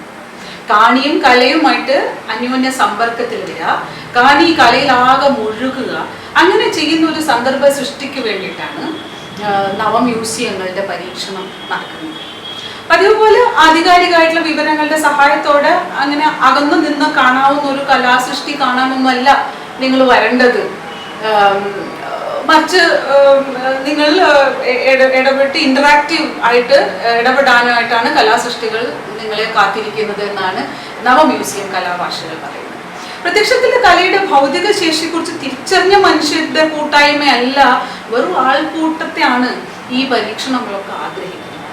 അങ്ങനെ വന്നു കിട്ടുന്ന ആൾക്കൂട്ടത്തെ തങ്ങൾ നേതൃത്വം കൊടുക്കുന്ന കലാസംബന്ധമായ ഈ ഏലിയനേറ്റഡ് ചരിത്രങ്ങൾ റിപ്പീറ്റ് ചെയ്യുന്ന അതിന്റെ റിപ്രൊഡക്ഷൻസ് ആയിട്ടുള്ള തിരിച്ചറിവുകളിലേക്ക് നയിക്കാനുള്ള ഒരു എഡ്യൂക്കേഷൻ ആൻഡ് ഔട്ട്റീച്ച് പരിപാടികളൊക്കെ ഈ നവകലാ സ്ഥാപനങ്ങൾ ആവിഷ്കരിക്കുന്നുണ്ട്. അവ ജീവിതത്തിന്റെ എല്ലാ തുറകളിലും വിപണിയും ഇത് തന്നെയാണ് ആഗ്രഹിക്കുന്നത്. ഇങ്ങനെയൊക്കെ ഇരിക്കെ തന്നെ വംശനാശപരമായിട്ടുള്ള എല്ലാ പ്രതിസന്ധികളിലും മനുഷ്യജീവിതത്തിന്റെ എല്ലാ മണ്ഡലങ്ങളിലും ഉള്ള പോലെ തന്നെ കലയുടെ ഭരണകൂടങ്ങൾക്കും അവയുടെ പ്രതീകാത്മക ജനസമ്പർക്ക കൗതുക ഭാഷയ്ക്കും നല്ല വിമർശ പാഠങ്ങൾ കൊടുക്കുന്നുണ്ട്. പക്ഷെ ആ വിമർശ പാഠങ്ങൾ പ്രയോഗത്തിലാക്കണമെങ്കിൽ കലാരംഗത്തുള്ള അടിസ്ഥാനപരമായ പ്രതിസന്ധി സാമ്പത്തിക അല്ല എന്ന് മനസ്സിലാക്കണം. കലയെക്കുറിച്ചുള്ള മൂല്യവിചാരത്തിൽ തന്നെയാണ് നവകലാ സ്ഥാപനങ്ങൾക്ക് പിഴയ്ക്കുന്നത്. യൂറോ അമേരിക്കൻ സംവിധാനങ്ങളിലൂടെ കലയെക്കുറിച്ച് ലോകത്ത് പടർന്നിട്ടുള്ള ധ്രുവീകൃത ധാരണകളുണ്ടല്ലോ, അത് വ്യക്തിനിഷ്ഠമായ വളരെ തീവ്ര വ്യക്തിനിഷ്ഠമായിട്ടുള്ള കലാരീതികളെ മാത്രമേ തുണച്ചിട്ടുള്ളൂ. അപ്പൊ അതുവഴി ജനസംഖ്യയുടെ തീരെ ചെറിയൊരു ശതമാനം മാത്രം നിർണ്ണയിക്കുന്ന ഒരു അപൂർവ ജ്ഞാനമേഖലയായിട്ട് കല എപ്പോഴും ചുരുങ്ങി നിൽക്കുകയാണ്. ഒറ്റപ്പെട്ട ഏതാനും മനുഷ്യരുടെ ഭീമാകാര സ്വപ്നങ്ങൾ മാത്രം തുണയ്ക്കുകയും ചുരുക്കം ആളുകൾക്ക് മാത്രം ഉടമസ്ഥാവകാശം കൊടുക്കുകയും ചെയ്ത ചരിത്രമുള്ള മ്യൂസിയങ്ങൾക്ക് എങ്ങനെയാണ് മനുഷ്യവംശത്തെ പറ്റി ഒരു പുതിയ ഭാവനയ്ക്ക് മൂർത്തരൂപം കൊടുക്കാൻ പറ്റുക? അതേ മഹാവ്യാധിയെ വകവയ്ക്കാതെ ലോസ് ആഞ്ചലസിലെ മ്യൂസിയങ്ങൾ നിർമ്മാണ പ്രവർത്തനങ്ങൾ മുന്നോട്ട് കൊണ്ടുപോകുന്നു. ജനങ്ങളിൽ കലയുടെ പൊതുജീവിത സംസ്കാരം സൃഷ്ടിക്കാൻ എങ്ങനെയാണ് പൊതുമേഖല, അതായത് ഗവൺമെന്റ് ഫണ്ട് സ്വകാര്യ മേഖലയുമായി സഹകരിച്ച് പ്രവർത്തിക്കേണ്ടതെന്നാണ് ഇപ്പോൾ മ്യൂസിയം വികസനത്തിന് വേണ്ടി അവരോധിക്കപ്പെട്ട ഇന്ത്യൻ ഗവൺമെന്റ് ഉദ്യോഗസ്ഥർ വ്യാകുലപ്പെടുന്നത്. മനുഷ്യർ കലയിൽ ജീവിക്കുന്നത് എവിടെയെന്നുള്ള അടിസ്ഥാന ചിന്തയില്ലാതെ മ്യൂസിയം കെട്ടിടങ്ങളുടെയൊക്കെ പുനരുദ്ധാരണ പ്രവർത്തനങ്ങൾ നിരന്തരം നടക്കുന്നുണ്ട്. എളുപ്പത്തിൽ ബിസിനസ് വ്യാപനം കൊണ്ടുവരാൻ വേണ്ടി ഇന്ന് ഗാലറികൾ തങ്ങൾക്കിടയിൽ തന്നെ കളക്റ്റീവുകൾ രൂപീകരിക്കുന്നുണ്ട്. Online viewing റൂമുകളുണ്ട്. ഇപ്പോൾ കലാകാരന്മാരുടെ വീഡിയോ പ്രൊഫൈലുകളൊക്കെ അവിടെ കിട്ടും, കലാവിദ്യയും അവിടെ കിട്ടും. കലയും സാങ്കേതിക വിദ്യയും പുതുതായി രൂപപ്പെടുന്ന കുറെ കമ്മ്യൂണിക്കേഷൻ രീതികളും ഒക്കെയാണ് ഇവിടെ കൈകോർക്കുക. ഞാൻ നേരത്തെ പറഞ്ഞ ഡിജിറ്റൽ മേധാവിത്വത്തിനുള്ള ഒരു സാഹചര്യ സൃഷ്ടിയാണത്. കലയിലെ സാങ്കേതിക വിദ്യ വിമർശത്തിന് വേണ്ടിയിട്ട് ലോകത്ത് ധാരാളം അക്കാഡമിക് കേന്ദ്രങ്ങളും വിവിധ പ്രോഗ്രാമുകളും കൊടുക്കുന്നുണ്ട്. അപ്പൊ അങ്ങനെ കലാചരിത്ര പഠനം എന്ന് പറയുന്നതിന്റെ ഒരു പ്രസക്തി പോലും ഈ പുതിയ ഡിജിറ്റൽ മേധാവിത്വ പഠനത്തിന്റെ ഭാഗമായിട്ട് വെച്ചു മാറാനുള്ള സാധ്യതയും ഭാവിയിലുണ്ട്.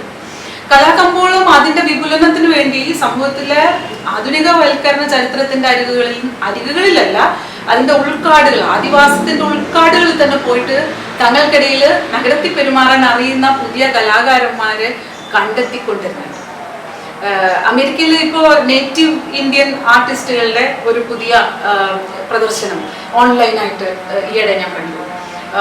നേറ്റീവ് ഇന്ത്യൻ ആർട്ടിസ്റ്റുകൾ അവരുടെ വളരെ വളരെ ടിപ്പിക്കൽ ആയിട്ടുള്ള ആർട്ട് പ്രാക്ടീസിനെ വളരെ ഏലിയനേറ്റ് ആയിട്ട് ഡീകോണ്ടെക്സ്റ്റലൈസ് ചെയ്തിട്ട് ഓൺലൈനായിട്ടൊക്കെ കാണിക്കുമ്പോൾ അത് എവിടേക്കാണ് ചെന്നെത്തുന്നത്, എന്താണ് അതുകൊണ്ട് ഉദ്ദേശിക്കുന്നത്, എന്ത് സ്വത്വ രൂപാന്തരമാണ് ഈ മനുഷ്യർക്ക് സംഭവിക്കുന്നതെന്ന് മനസ്സിലാക്കാൻ വലിയ പ്രയാസം തോന്നുന്നു. അപ്പൊ ഇങ്ങനെ വ്യാപകമായിട്ട് ആലോചനകൾ നടക്കുന്നുണ്ട് ഈ പ്രശ്നത്തെ. അതായത് നമ്മുടെ മ്യൂസിയങ്ങളെ എങ്ങനെ പുനരുജ്ജീവിപ്പിക്കാം, സോപ്പിനും എണ്ണയ്ക്കും വരെ വിദ്യാഭ്യാസത്തിനും വരെ നല്ല ലാഭകരമായിട്ടുള്ള ബിസിനസ് മോഡൽ ഉണ്ടെന്ന്. അപ്പൊ കലയുടെ സംസ്കാരത്തിന് മാത്രം എന്താ വിചാരിച്ച പോലെ ക്ലച്ച് പിടിക്കാത്തത്? എന്തുകൊണ്ടാണ് വൻതോതിൽ കലാസൃഷ്ടികളിൽ ചെറുപ്പക്കാരും മുതിർന്നവരും ഒക്കെ ഉണ്ടാക്കി വിടുന്നുണ്ട്, പക്ഷെ ഭാവനയുടെ ചുടലക്കാട്ടിലാണ് ഞങ്ങൾ നിൽക്കുന്നതെന്ന് പലരും ചർച്ചകളിൽ കാര്യമായിട്ട് എടുക്കുന്നില്ല. അപ്പൊ പിന്നെ എങ്ങനെ സംസ്കാരത്തിന്റെ ഒരു ബിസിനസ് ഉണ്ടാക്കണം? ആദ്യം സംസ്കാരം ഉണ്ടാക്കിയിട്ട് വേണം ബിസിനസ് ഉണ്ടാക്കാൻ എന്നതൊരു വലിയ ശല്യമായിട്ട് ഈ അടുത്ത കാലത്ത് ഒരു നവസംരംഭകൻ അഭിപ്രായപ്പെട്ടത് കേട്ടു. എന്നിട്ടും ബിസിനസ് ജനങ്ങളും സംസ്കാര ജനങ്ങളും അവരുടെ ചരക്കുകൾക്ക് ആത്മശേഷി നഷ്ടപ്പെടുന്നുണ്ടോ, അതെന്തുകൊണ്ട് എന്നൊരു ആത്മവിമർശനം നടത്തുന്നില്ല. മറിച്ച് ഞങ്ങൾ ഉദ്ദേശിച്ച അജണ്ടയിൽ ജനങ്ങളെ വലിച്ചെത്തിക്കണം. ഇവര് ജനങ്ങളുടെ ജീവിത പെരുമാറ്റത്തിൽ ഡാറ്റ മൈനിങ് നടത്തുന്നുണ്ട്, ഏത് ബിസിനസ് മോഡലിലുള്ളതും പോലെ. ഉദാഹരണത്തിന് മ്യൂസിയങ്ങളിലേക്കുള്ള ഫുട്ഫോൾ നിർണ്ണയിക്കുന്നത് ചെറുപ്പക്കാരും കുട്ടികളും ആണ് എന്നുള്ളൊരു കണ്ടെത്തൽ. അപ്പോ പക്ഷെ ഡാറ്റയുടെ പ്രശ്നം എന്താ അറിയോ, അത് അനുഭൂതിപ്പെടാനും അനന്യതയെ തിരിച്ചറിയാനും യാന്ത്രികമായിട്ടുള്ള രീതികളെ തരൂ എന്നുള്ളതാണ്. അതിൽ അപ്രതീക്ഷിതമായിട്ട് ഒന്നും കിട്ടില്ല. അപ്പൊ അതുകൊണ്ട് ഫുട്ഫോൾ നിരീക്ഷണത്തിൽ ഇതേ റിസൾട്ട് തന്നെ ഒരു വിനോദ തീം പാർക്കിലെ ഡാറ്റയും തരുമല്ലോ. അപ്പോ ഒരു മ്യൂസിയത്തെയും ഒരു എന്റർടൈൻമെന്റ് പാർക്കിനെയും തമ്മിൽ വ്യത്യസ്തമാക്കുന്നത് എന്താണ് എന്ന മർമ്മപ്രധാനമായൊരു ചോദ്യം വിട്ടുപോകും. ഈ അടുത്ത കാലത്ത് കാനഡയിലെ ഒരു മ്യൂസിയത്തിന്റെ ഇന്ററാക്റ്റീവ് പ്രോജക്റ്റ് കേട്ടാൽ ചിരിച്ചു പോകും.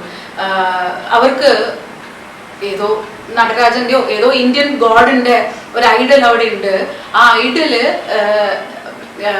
അഭിഷേകം നടത്താം, ഒരു സ്വിച്ച് ഓൺ ചെയ്ത് മേലൊന്നും ചെളിയാവാതെ അഭിഷേകം ചെയ്യാം, അതിൽ എല്ലാ പൂജാകർമ്മങ്ങളും ചെയ്യാനുള്ള ഒരു റോബോട്ടിക് സംവിധാനം ഉണ്ടാക്കിയൊക്കെയാണ്. അതുമായിട്ടാണ് ഇന്ററാക്ട് ചെയ്യേണ്ടത്. ഇങ്ങനെയൊക്കെയാണ് മ്യൂസിയങ്ങൾ മുന്നോട്ട് പോകുന്നത്. അപ്പൊ ഞാൻ പറഞ്ഞു വരുന്നത്, മ്യൂസിയങ്ങൾ സന്ദർശിക്കുന്ന സംസ്കാര ജനങ്ങള്, അതായത് cultural people, the people who take museum going as A symbol of their status, അങ്ങനെ കരുതുന്ന മനുഷ്യര് ആ പഴയ ക്ലാസിക് മാസ്റ്റർ പീസുകളൊക്കെ കാണാൻ പോകും, അതൊക്കെ ആഗ്രഹിക്കും. തങ്ങളുടെ ജീവിതത്തിന്റെ എല്ലാ മണ്ഡലത്തിലും ആധുനികതയുടെ സാങ്കേതിക ലക്ഷണങ്ങളിലൊക്കെ കാണിക്കുന്ന ആളുകൾ തന്നെ അതിന് മൂല്യങ്ങളൊക്കെ നിഷേധിക്കും.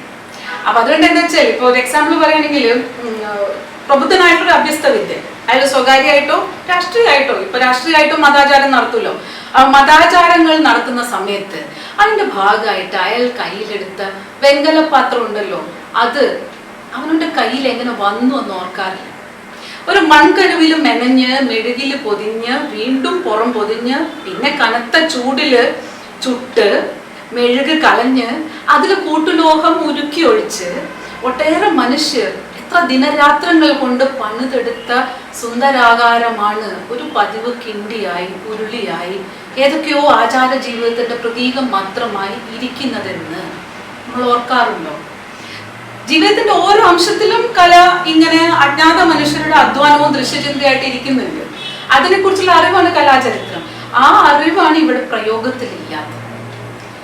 അവിടെയാണ് ഈ ആത്മശേഷി പോണേന്റെ പ്രശ്നം വരുന്നത്.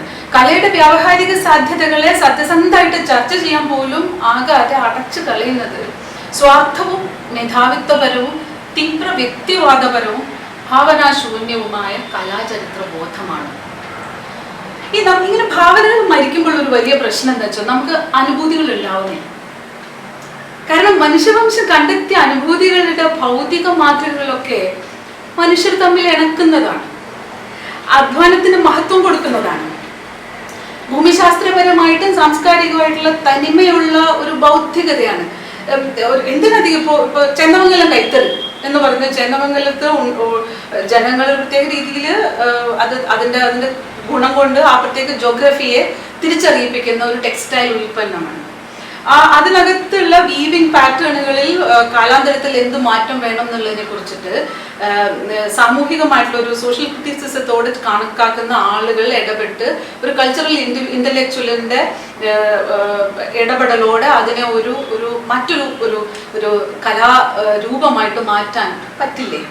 ഇങ്ങനെ ഒന്ന് ചിന്തിക്കാൻ പോലും ഉള്ള ഇടം തരാതെ, ഞാൻ പെട്ടെന്ന് എൻ്റെ മനസ്സിൽ ചെന്നമംഗലം വന്നത് എന്തുകൊണ്ടെന്ന് വെച്ചാൽ, പ്രളയത്തിൽ അത് ഒളിച്ചു പോയപ്പോൾ അവിടുന്ന് അത് ഉണ്ടാക്കിയെടുത്തത് അതിന്റെ അവശിഷ്ടങ്ങളിൽ നിന്ന് ഒരു പാവക്കുട്ടി നമ്മുടെ ഇടയിൽ പ്രചരിച്ചിരുന്നു. അത് ഒരു വലിയ സഹകാരിത്വത്തിന്റെ സഹവർത്തിത്വത്തിന്റെ സിംബലായിട്ട് ശരിക്കും പറഞ്ഞാൽ നമ്മുടെ ഇടയിൽ അടുത്ത കാലത്ത് ഉണ്ടായിട്ടുള്ള ഏറ്റവും നല്ലൊരു കലാസൃഷ്ടിയിൽ ഒന്നായിട്ട് എനിക്ക് അതിനെ കാണാൻ തോന്നുന്നുണ്ട്. അതൊരു പക്ഷെ ഒരു വ്യക്തി ഉത്പാദിപ്പിച്ചതായിരിക്കണം എന്നില്ല. അപ്പൊ വ്യക്തികൾ മാത്രമൊന്നുമല്ല കലയുടെ കർത്തൃത്വങ്ങള്, അത് സഹജീവനം ഒരുമിച്ച് ഒരു പ്രവൃത്തി, ഒരു കർത്തൃത്വമാണ്. അപ്പൊ ഞാൻ പറഞ്ഞു വരുന്നത്, ഇതിനൊക്കെ ഇടയിൽ ഇതുപോലെ വേറെ തരത്തിലുള്ള ചിന്തകൾ കലാലോകത്ത് നടക്കുന്നുണ്ട്. പ്രയോഗ മാതൃകകൾ ആവിഷ്കരിക്കപ്പെടുന്നുണ്ട്. പരിസ്ഥിതികവും പരിസ്ഥിതി ശാസ്ത്ര സംബന്ധമായിട്ടുള്ള ധാരാളം പ്രശ്നങ്ങളെ കുറിച്ച് നമ്മൾ തുറന്ന് ചർച്ച ചെയ്യുന്ന ഫോറങ്ങളുണ്ട്. പക്ഷെ പലപ്പോഴും അല്ല, അവയൊക്കെ കൂട്ടായിട്ടുള്ള ചിന്തകൾക്കും മെനയലുകൾക്കും മേക്കിംഗ് ഓഫ് തിങ്സ്, സഹകരിച്ച പ്രവൃത്തികൾക്കും സംഭാഷണങ്ങൾക്കും ഒക്കെയുള്ള ഇടങ്ങൾ കൂടിയാണ്. നമ്മൾ ഈ ആഗോള താപനം ഉണർത്തിവിടുന്ന മാരകമായ പ്രതിസന്ധികള് ഒന്നിനു പുറകെ ഒന്നായി അനുഭവിച്ചുകൊണ്ടിരിക്കുന്ന ലോക ജനത സഹജീവനത്തിന്റെ ഇണക്കവും ലോകത്തിന്റെ ചില സമൂഹങ്ങളിൽ മാത്രം, നമ്മളെ പോലെയും കൂടിയുള്ള ചില സമൂഹങ്ങളിൽ മാത്രം കാണുന്ന പൊതുവിതരണ സമ്പ്രദായങ്ങളുടെ ചരിത്രപരമായിട്ടുള്ള വികാസവും ഒക്കെ വളരെ സർഗാത്മകമാണെന്ന് തിരിച്ചറിയാൻ തുടങ്ങുന്നുണ്ട്. അപ്പോ ഒരു പാരിസ്ഥിതിക സമൂഹം എങ്ങനെ ഇരിക്കുമെന്നും ഒരു പാരിസ്ഥിതിക മനസ്സ് എന്ത് ചിന്തിക്കുമെന്നും ആ മനസ്സിന് ആസ്വദിക്കാനാകുന്ന കല എങ്ങനെ ഇരിക്കുമെന്നും അത്തരം കൂട്ടായ്മകൾക്ക് ഒരുപക്ഷെ തിരിച്ചറിയാൻ പറ്റും. പലപ്പോഴും അവർക്ക് നിലനിൽപ്പ് ഒരു മുൻവിധിയാണ്, നിലനിൽപ്പിനെ കുറിച്ചുള്ള ആകാംക്ഷയൊന്നുമില്ല. പലപ്പോഴും ആളുകൾക്ക് വേണമെന്ന് തോന്നുന്ന അത്തരം കാലം മാത്രമേ ഏതൊരു ഇടവും നിലനിൽക്കേണ്ടതുള്ളൂ.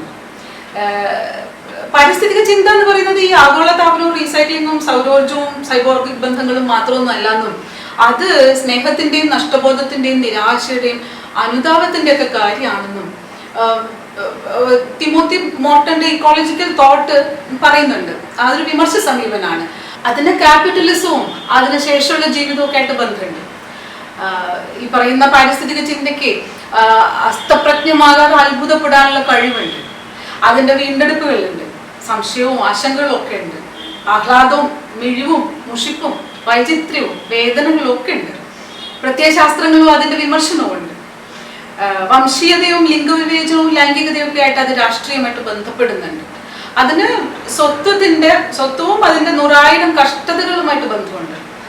ഈ ഭൂമിയില് മനുഷ്യനായിട്ട് ജീവിച്ചിരിക്കുക എന്നുള്ളതിന്റെ ചില കഷ്ടതകളുണ്ട്, അതുമായിട്ട് ബന്ധമുണ്ട്. അതിന് സമൂഹവുമായിട്ടും സഹവർത്തിത്വവുമായിട്ടും ബന്ധമുണ്ട്. തന്റെ വംശശരീരത്തിനെ ഇങ്ങനെ സർവമഹത്വത്തിന്റെയും കേന്ദ്രമാക്കിക്കൊണ്ട് എല്ലാ കാലത്തും പുരുഷനായിട്ടുള്ള മനുഷ്യൻ കണ്ടിരുന്ന സ്വപ്നങ്ങളുടെയും പ്രതിനിധാനങ്ങളുടെയും ഒരു മണ്ഡലമായിട്ടാണ് കല നമുക്കിടയിൽ ഏറെ നിലനിൽക്കുന്നത്. പക്ഷെ ഇത്തരം മനുഷ്യനെ ഇങ്ങനെ സർവമഹത്വത്തിന്റെയും കേന്ദ്രമാക്കാമോ എന്നൊരു ചോദ്യം ഇവിടെ പ്രസക്തമാണ്. പക്ഷെ അങ്ങനൊരു ചോദ്യം ഉയർത്തുന്നത് തന്നെ കലാകാരൻ എന്ന പൗരസമ്പർക്കത്തെ ഒന്ന് അഴിച്ചു പണിയാൻ വേണ്ടിയിട്ടാണ്. അധികാരശീലങ്ങളുടെയും അന്യവൽക്കരണങ്ങളുടെയും ഈ ആലഭാരങ്ങളൊക്കെ ഉപേക്ഷിച്ച് അനുഭൂതികൾ, അത്ഭുതങ്ങൾ, സഹജീവനം, ഇണക്കം തുടങ്ങിയ കുറച്ചുകൂടി പ്രാഥമികമായിട്ടുള്ള ചില പരിഗണനകൾ കൊണ്ട് നമുക്ക് കലയും കലാകാരത്വവും തിരിച്ചറിയാൻ പറ്റുമോ? അതുവഴി ഈ ഭൂമിയിൽ കുറച്ചുകൂടി മനുഷ്യ ജീവിതം സാധ്യമാക്കാൻ പറ്റുമോ എന്നും നോക്കാനുള്ളൊരു ശ്രമമാണ് ഈ പാരിസ്ഥിതിക ബോധം. ഒരുപക്ഷെ ഈ പറഞ്ഞതിന് മുമ്പുള്ള ആദ്യത്തെ വെല്ലുവിളി എന്ന് പറഞ്ഞാൽ ഇങ്ങനൊരു സാധ്യതയെ പറ്റിയുള്ള ആലോചന തന്നെ ഒരു വ്യാമോഹമാണ് എന്നുള്ളൊരു മുൻവിധിയാണ്. കലയിൽ ഉന്മേഷം പകരുന്ന സാമ്പത്തിക വ്യവസ്ഥയ്ക്ക് മറ്റൊരു രീതിയിൽ പ്രവർത്തിക്കാൻ പറ്റില്ല എന്നുള്ളൊരു മുൻവിധിയാണ്. ഇതിന് 2 പ്രതിരോധമാണ് ഞാൻ ആലോചിച്ചിട്ട് സാധ്യമാവുക. ഒന്ന്, ഒരുതരം ആധിപത്യ വ്യവസ്ഥയും കലയുടെ ഭാവനാകേന്ദ്രമല്ല എന്നുള്ള പൂർണ്ണ ബോധ്യമാണ്. ക്യാപിറ്റലിസവും മതരാഷ്ട്രീയവും ഊറ്റിയെടുക്കുന്ന ആധുനിക മൂല്യങ്ങളിലാണ് ശ്രദ്ധിക്കേണ്ടത്, ആ വ്യവസ്ഥയിലല്ല. പണാധിപത്യ വ്യവസ്ഥയെ ആശ്രയിക്കുന്നതിലല്ല, മറിച്ച് അതിന് വസ്തുതാപരമായിട്ട് സമീപിക്കുന്നതിലാണ് കലയുള്ളത്. കാരണം ഈ ഭാഷ പോലെ തന്നെ പണവും പ്രതീകാത്മക മൂല്യമാണ്. അതിന്റെ പ്രവർത്തന രൂപങ്ങൾ പ്രയോഗം കൊണ്ട് മാത്രം ഇങ്ങനെ മൂല്യം ഉണ്ടാക്കുന്നതാണ്. അപ്പം നമ്മളുടെ കയ്യിൽ പ്രയോഗശേഷി ഉണ്ട് എന്ന് തോന്നുന്ന ഒരു കൂട്ടം മനുഷ്യരാണ് കലാകാരന്മാർ. അത് നിഷേധിക്കുമ്പോഴാണ് നമുക്ക് കലയ്ക്ക് ആത്മശേഷി ഇല്ലാതാവണം. അപ്പൊ നിലനിൽക്കുന്ന കച്ചവട ബന്ധ മാതൃകകൾ ഇങ്ങനെ ഇതിനെ അടച്ചു കളയാണെങ്കിൽ അതിൽ നിന്ന് വ്യത്യസ്തമായിട്ട് പണത്തെ, മൂല്യത്തെ ഉപയോഗിക്കാനുള്ള സാധ്യതകൾ ഇനിയും ഈ സമൂഹത്തിൽ നിലനിൽക്കുന്നുണ്ട് എന്ന് കാണുമ്പോഴേ നമുക്ക് മുന്നോട്ട് പോകാൻ പറ്റും. രണ്ടാമത്തായിട്ട് ഈ രാഷ്ട്രീയവും സാമ്പത്തികമായിട്ടുള്ള കോളനീകരണം കൊണ്ട് നേരത്തെ പറഞ്ഞതുപോലെ നമ്മുടെ കലയെ, അതിൻ്റെ ആവാസ വ്യവസ്ഥയെ മൊത്തം വഴിതെറ്റിച്ച കലാചരിത്രത്തെ മൂല്യാധിഷ്ഠിതമായിട്ടുള്ളൊരു ജ്ഞാനവ്യവഹാരമായിട്ട് എങ്ങനെ വികസിപ്പിക്കാം, കലാചരിത്രം ഒരു പ്രയോഗമാണെന്ന് എങ്ങനെ നമുക്ക് ഒന്ന് തിരിച്ചറിയാം, അത് ബദൽ മൂല്യങ്ങൾ സൃഷ്ടിക്കും. അങ്ങനെ ഉണ്ടാക്കുന്ന കലയുടെ പൗരസമ്പർക്കത്തില് ഞാൻ നേരത്തെ പറഞ്ഞ പോലെ മനുഷ്യർ മാത്രമല്ല, സന്ദർഭങ്ങൾ, പ്രവൃത്തികൾ, രാഷ്ട്രീയ വിമർശം, വസ്തുക്കൾ, ജൈവ പ്രതിഭാസങ്ങൾ, ആകാശഗോളങ്ങൾ, വൈകാരിക അവസ്ഥകൾ, ഇങ്ങനെ പലതും തുല്യ പ്രാധാന്യമുള്ള കലാകർത്തൃത്വങ്ങളായിരിക്കും. ഇപ്പൊ കലാചരിത്രം എന്താന്ന് വെച്ചാൽ കുറെ മഹൽ കലാകാരന്മാരുടെയും കലാപ്രസ്ഥാനങ്ങളുടെയും സീരീസ് ആണെന്ന് വിശ്വസിച്ചിരിക്കുന്ന ഒരു പൊതുബോധത്തിലൂടെയാണ് ഞാൻ ഈ സംസാരിച്ചത്. അത് കലയുടെ പാരിസ്ഥിതികമായിട്ടുള്ളൊരു ഇച്ഛാശക്തിയായിട്ട് മറ്റൊരു ഭാവനയിൽ പ്രവർത്തിക്കും. ഇങ്ങനെ മൂല്യാധിഷ്ഠിതമായിട്ടുള്ളൊരു ഒരു കലാചരിത്ര ബോധം ഉണ്ടാക്കാൻ പറ്റിയാലും. അങ്ങനെ കോവിഡ് കലയുടെ ഒരു പുതിയ സന്ദർഭമാണത്. അങ്ങനെയാണ് ഇപ്പോഴും കോവിഡ് കാലത്ത് ഇതിനു ശേഷമുള്ള ലോകത്തിനെ ഭ്രമിപ്പിക്കാൻ വേണ്ടി ഇൻസ്റ്റലേഷനോ റോബോട്ടിക്സ് അത്ഭുതമോ ഒക്കെ ആലോചിക്കുന്ന കൂട്ടരുണ്ടാവും. പക്ഷെ വരുംവരായികളെ പറ്റി ചിന്തിക്കാൻ പോലും സമയമില്ലാതെ അതിജീവന ശ്രമങ്ങളിൽ പെട്ടിരിക്കുന്ന കലാകാര മനുഷ്യരും ഉണ്ടെന്നുള്ളതാണ് സത്യം. പക്ഷെ രണ്ടും ഒരുമിച്ച് ചിന്തിക്കുന്ന അവസ്ഥയിലൂടെയും പലരും കടന്നു പോകുന്നുണ്ടാവും. പലരും പെട്ടെന്ന് തന്റെ സവിശേഷ പദവി മൂല്യമൊക്കെ മറന്ന് കമ്മ്യൂണിറ്റി പ്രവർത്തനങ്ങളിലേക്ക് ഉൾവിളികൾ ലഭിച്ചിറങ്ങി പോകുന്നുണ്ടാവും. പ്രളയകാലത്ത് നമ്മൾ കുറെ ഇറങ്ങിപ്പോയിരുന്നു. ഇപ്പോഴും വളണ്ടിയേഴ്സായിട്ടും ഒക്കെ പല രീതിയിൽ പ്രവർത്തിക്കുന്ന കലാകാരന്മാരും ഉണ്ട്. UK ദേശീയ ആരോഗ്യ പ്രവർത്തകർക്ക് ഒരു എക്സാമ്പിൾ പറയുകയാണെങ്കിൽ, UK ദേശീയ ആരോഗ്യ പ്രവർത്തകർക്ക് പകർച്ചവ്യാധി രക്ഷാകവചങ്ങൾ ആയിട്ടുള്ള വസ്ത്രങ്ങൾ നിർമ്മിക്കുന്നതിന് വേണ്ടിയിട്ട് തുണി വെട്ടുന്ന ഒരു ഹബ്ബിന് വേണ്ട ആൾ സഹായം പെട്ടെന്ന് സ്വരൂപിച്ചെടുത്തൊരു കലാകാരി മൈക്ക ബോം എന്നാണ് അവരുടെ പേര്. അവര് എഴുതാണ്, ചില നിമിഷങ്ങളിൽ ആലോചിച്ചു പോണു, ഇപ്പൊ നമ്മൾ ജീവിക്കുന്നത് ഒരു തരം കലയിലല്ലേ? ഞാൻ കലാകാരി ആയതുകൊണ്ടാണോ ഞാൻ ഉൾപ്പെടുന്ന ഈ പ്രവൃത്തി കലയാകുന്നത്? മനുഷ്യരുടെ ഉദാര മനസ്കതയുടെ അത്ഭുതകരമായിട്ടുള്ള ശേഷിയെ പറ്റിയാണ് ഇപ്പൊ ആലോചിച്ചു പോകുന്നത്. ഇങ്ങനെ ഒരു കൂട്ടായ്മയ്ക്കുള്ള സാധ്യത ഇവിടെ ഉണ്ടായിരുന്നു എന്ന് തന്നെ ഇപ്പോഴാണ് അറിയുന്നത്. ഇവിടെ പ്രാദേശിക കച്ചവടക്കാര് കിറ്റുകൾ കടന്നു വന്നു. കാരണം ദേശീയ ആരോഗ്യ പ്രവർത്തകരുടെ സുരക്ഷ, അതുവഴി മനുഷ്യവംശത്തിന്റെ തന്നെ സംരക്ഷണം എന്ന നമ്മുടെ ലക്ഷ്യം നമ്മൾ കണ്ടെത്തേണ്ടതിന്റെ ആവശ്യം അവർക്കറിയാം. എന്തെങ്കിലും മുതലിറക്കി ചിന്തിക്കാൻ നേരം കിട്ടിയിരുന്നെങ്കിൽ ഇങ്ങനൊരു പദ്ധതി ഞാൻ തുടങ്ങുമായിരുന്നില്ല അവർ പറയാൻ. ഈ ഹബ്ബ് ഒരു ബദൽ സാമ്പത്തിക മാതൃക എങ്ങനെ ആകണം എന്നതിൻ്റെ ഒരു ഉദാഹരണമാകാം എന്ന് മൈക്ക ബോം എഴുതിയിരിക്കുന്നു. അങ്ങനെ വായിക്കുകയുണ്ടായി, ഞാൻ വായിച്ചറിഞ്ഞത് മാത്രമാണ്. പക്ഷെ ഇങ്ങനെ പലരും പലയിടത്തും സമാനമായിട്ടുള്ള അഭിപ്രായ പ്രകടനങ്ങൾ നടത്തുന്നത് കാണുന്നുണ്ട്. എനിക്ക് തോന്നുന്നു ഇത്രയും ഞാൻ പറഞ്ഞതിൻ്റെ ഒരു സത്യം എന്ന് വെച്ചാൽ മറ്റൊരു രീതിയിൽ പെരുമാറുന്ന ഒരു സാമ്പത്തിക സമൂഹത്തിന് വേണ്ടിയിട്ടുള്ള ചിന്തയിൽ ആണ് ഇത്തരം പദ്ധതികൾ കലാപ്രവർത്തനമാകുന്നത്. നമ്മൾ കലാപ്രവർത്തനമാണെന്ന് വിശ്വസിക്കാത്ത, ഇതുവരെ അങ്ങനെ രേഖപ്പെടുത്താത്ത പല പല നമ്മുടെ ഇടയ്ക്കുള്ള പ്രവർത്തനങ്ങളെയും കലാചരിത്രത്തിന്റെ ഭാഗമാക്കാനുള്ള ഒരു ഒരു ഒരു transcending the borders of art history എന്ന് പറഞ്ഞൊരു ആശയം നമ്മുടെ ഇടയിൽ കുറേ അധികം മനുഷ്യർ ഏറ്റെടുക്കേണ്ടതുണ്ട് എന്ന് എനിക്ക് പലപ്പോഴും തോന്നിയിട്ടുണ്ട്. കുറേ കാര്യങ്ങൾ ഞാൻ പറഞ്ഞു. ഇനി ഇതിനോട് ബന്ധപ്പെട്ട് ഞാൻ ചർച്ചയിൽ സംസാരിക്കാം.